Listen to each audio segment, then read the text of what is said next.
이 시간은 마태복음 28장 7절의 말씀으로 은혜를 나누겠습니다. 또 빨리 가서 그의 제자들에게 이르되 그가 죽은 자 가운데서 살아나셨고 너희보다 먼저 갈릴리로 가시나니 거기서 너희가 배우리라 하라. 보라, 내가 너희에게 일렀느니라는 말씀입니다.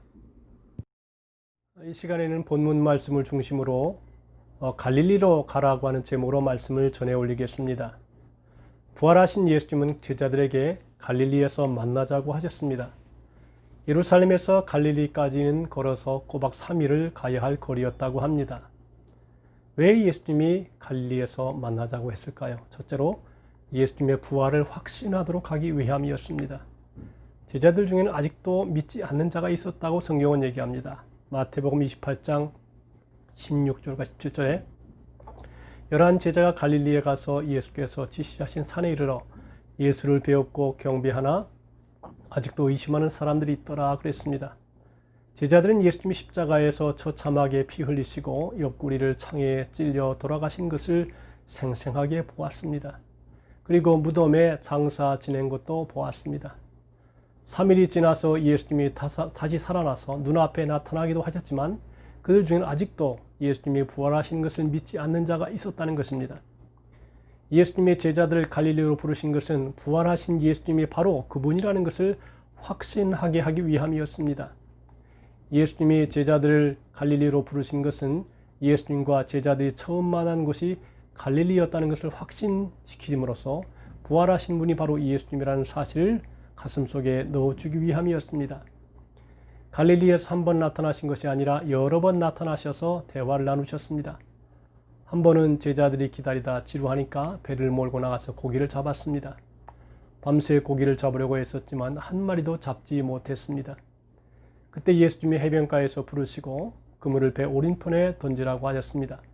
그 결과 그물이 찢어지기까지 가득 잡혔고 세어보니까 153마리였습니다. 그 자리에서 예수님은 제자들을 위해 숯불과 물고기와 떡을 준비하셨고 그날 잡은 생선까지 못해서 푸짐한 아침 식사를 함께 나누셨습니다.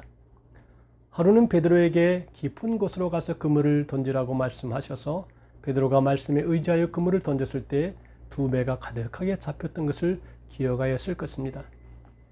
예수님은 갈릴리에서의 만남과 교제를 통해서 제자들에게 예수님의 부활을 확신시켜 주셨습니다.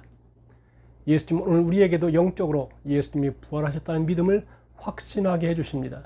둘째로 갈릴리에서 만나자고 하신 것은 제자들이 예수님과의 관계를 회복시키기 위함이었습니다. 제자들은 십자가 사건 전에 모두 도망을 쳤습니다. 그 중에서 제일 죄송한 마음을 가진 사람은 베드로였습니다. 왜냐하면 죽음의 자리까지 함께하겠다고 호언장담하였기 때문입니다. 그러나 베드로도 결국 도망을 쳤고 예수님을 모른다고 3번 부인하고 저주하기까지 하였습니다. 제자들은 부활하신 예수님을 다시 만났지만 자신들은 이제 예수님의 제자가 될 자격이 없다고 생각했습니다. 반면에 여제자들은 예수님의 임종을 옆에서 끝까지 지켰습니다. 안식일이 끝나자마자 예수님의 시신을 돌보려고 무덤에 달려 올라갔던 이들도 여자였습니다. 남자 제자들은 스스로 위축되었고 부활하신 예수님을 눈앞에 배웠지만 그때마다 매우 죄송한 마음뿐이었습니다. 예수님은 그런 제자들의 마음을 아셨습니다. 그래서 제자들을 갈릴리에서 다시 만나자고 하셨습니다. 제자의 대부분은 갈릴리 출신 사람들이었습니다. 거기서 제자들을 만났습니다. 예수님은 갈릴리에서 제자들과 처음 만났던 시간들을 회상하면서 예수님과 제자들이 그때 감격과 기쁨을 다시 회상시키려고 하셨습니다. 그러면서 예수님은 제자들을 변함없이 사랑하고 신뢰한다는 것을 보여주셨습니다. 예수께서 갈릴리에서 제자들을 다시 만나자고 하신 것은 변함없이 제자들을 사랑하신다는 것을 알려주신 것입니다. 우리도 때로는 신앙이 식어지고 열정이 식어지고 헌신이 약해지고 믿음이 떨어질 때가 있을 수 있습니다. 그때 예수님은 우리에게도 내가 내 손을 놓았을 때가 있었지만 나는 내 손을 놓지 않았다. 나는 변함없이 너를 사랑하고 신뢰하며 또 너에게 사명을 맡긴다고 말씀하시는 것입니다. 세 번째, 예수님이 갈릴리에서 만나자고 하신 것은 섬김과 사명의 정신을 기억하게 하기 위함이었습니다. 당시 이스라엘은 세 지역으로 구분이 되었습니다. 남쪽의 유대 땅, 중간에 사마리아, 북쪽의 갈릴리였습니다. 그 중심은 성전이 있는 유대 땅이요 북쪽의 갈릴리였습니다. 예수님이 태어나신 것도 예루살렘 바로 옆에 있는 베들레헴이었습니다. 그리고 예수님이 어린 시절부터 항상 그리워했던 것은 예루살렘이요 성전이었습니다. 얼마나 성전이 그리웠으면 12살 되던 해에 부모 형제가 성전에 의식을 다 마치고 돌아갔는데 혼자서 남을 정도였습니다.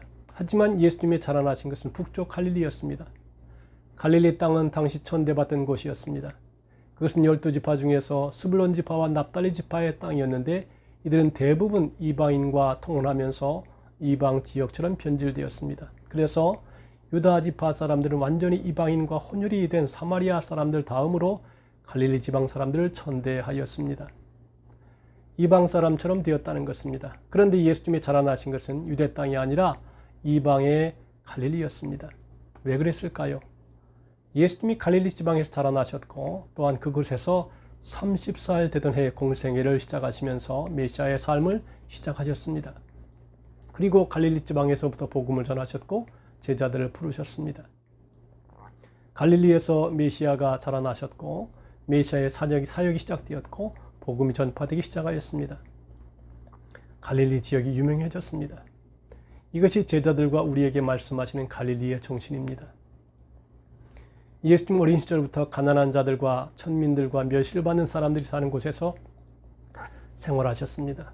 예수님은 30세 즈음에 공생애를 시작하시는 곳입니다. 천국 복음을 전파하시고 백성들에게 회개할 것을 선포하신 곳이 갈릴리입니다. 주님께서 사시는 곳 가장 가까운 곳에서 복음 사역을 시작하셨습니다. 그 지역의 갈릴리 해변을 다니시면서 베드로를 부르시고 그 형제 안드레를 불렀습니다. 어부 생활을 하던 청년들을 하나둘 불러서 제자로 삼으셨습니다. 고기 잡던 어부들을 사람을 낚는 사도가 되게 했습니다. 제자들과 함께 말씀을 전파하시다가 중요한 이적을 베푸신 것도 갈릴리 지방이었습니다. 물로 포도주를 만드시고 베스다 광야에서 오병 이어의 기적을 만드신 것도 갈릴리 지역이었습니다. 예수님의 중심 사역의 대부분은 갈릴리에서 행하신 것입니다. 예수님과 제자들에게 있어서 갈릴리는 삶의 출발점이요 사명이 시작되는 곳이었습니다. 특히 제자들에게 갈릴리는 주님을 처음 만난 곳이고 제자로서 훈련을 받은 곳입니다. 예수님은 제자들을 갈릴리에서 다시 만남으로써 제자들에게 다시 한번 사명을 불러일으키려고 하셨습니다. 이것은 제자들이나 우리에게 주시는 분명한 말씀이 있습니다. 하나님은 우리에게 낮아짐과 섬김에 대해서 말씀하십니다. 우리는 누구나 높은 자리에 서기를 원하고 섬김을 받는 자리에 서기를 원합니다. 그러나 주님은 그렇게 하지 않으셨습니다. 먼저 낮은 자리에 오셨고 낮은 자리에서 섬기셨고 낮은 자리에서 복음을 전파했습니다. 우리도 예수님이 제자들을 갈릴리로 부르신 이 귀한 말씀을 생각하면서 교훈 삼아서 우리의 마음도 갈릴리로 향하는 그런 마음의 자세를 가질 수 있게 되기를 주님의 이름으로 축복합니다.